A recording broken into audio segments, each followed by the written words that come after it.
ಕೊಪ್ಪಳ ಜಿಲ್ಲೆಯಲ್ಲಿ ಅಕ್ರಮ ಮರಳು ಸಾಗಾಟ ಮತ್ತು ಸಂಗ್ರಹದ ವಿರುದ್ಧ ಲೋಕಾಯುಕ್ತ ಅಧಿಕಾರಿಗಳು ಕಾರ್ಯಾಚರಣೆ ನಡೆಸಿದ್ದು, ಕನಿಗಿರಿ ತಾಲೂಕಿನ ನೌಲಿ ಗ್ರಾಮ ಸಮೀಪದ 2 ಅಕ್ರಮ ಮರಳು ಅಡ್ಡೆಗಳ ಮೇಲೆ ದಾಳಿ ನಡೆಸಿದ್ದಾರೆ. ಕೊಪ್ಪಳ ಲೋಕಾಯುಕ್ತ ಡಿವೈಎಸ್ಪಿ ಲೋಕೇಶ್ ಅವರ ನೇತೃತ್ವದಲ್ಲಿ ಈ ದಾಳಿ ನಡೆದಿದೆ ಎಂದು ತಿಳಿದುಬಂದಿದೆ.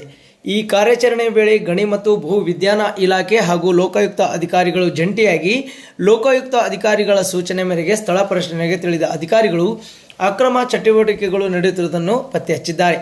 ಅಧಿಕಾರಿಗಳು ಸ್ಥಳಕ್ಕೆ ಆಗಮಿಸುತ್ತಿದ್ದಂತೆ ಅಕ್ರಮ ಮರಳು ಸಾಗಾಟದಲ್ಲಿ ತೊಡಗಿದ ಮರಳು ದಂಧೆಕೋರರು ಸ್ಥಳದಿಂದ ಪರಾರಿಯಾಗಿದ್ದಾರೆ. ದಾಳಿಯ ಸಂದರ್ಭದಲ್ಲಿ ಸುಮಾರು 20 ಟಿಪ್ಪರ್ಗಳಷ್ಟು ಮರಳು, 4 ಹಿಟಾಚಿ, 1 ಆಯಿಲ್ ಇಂಜಿನ್ ಹಾಗೂ 1 ಲಾರಿಯನ್ನು ಅಧಿಕಾರಿಗಳು ವಶಕ್ಕೆ ಪಡೆದು ಸೀಸ್ ಮಾಡಿದ್ದಾರೆ. ಈ ಸಂಬಂಧ ಪೊಲೀಸ್ ಠಾಣೆಗೆ ದೂರು ದಾಖಲಿಸಲು ಲೋಕಾಯುಕ್ತ ಹಾಗೂ ಗಣಿ ಮತ್ತು ಭೂ ವಿಜ್ಞಾನ ಇಲಾಖೆಯ ಅಧಿಕಾರಿಗಳು ಮುಂದಾಗಿದ್ದು, ಮುಂದಿನ ಕಾನೂನು ಕ್ರಮ ಕೈಗೊಳ್ಳಲಾಗುತ್ತಿದೆ ಎಂದು ತಿಳಿಸಿದ್ದಾರೆ. ಈ ಘಟನೆ ಕನಿಗಿರಿ ಪೊಲೀಸ್ ಠಾಣಾ ವ್ಯಾಪ್ತಿಯಲ್ಲಿ ನಡೆದಿದೆ ಎಂದು ತಿಳಿದುಬಂದಿದೆ.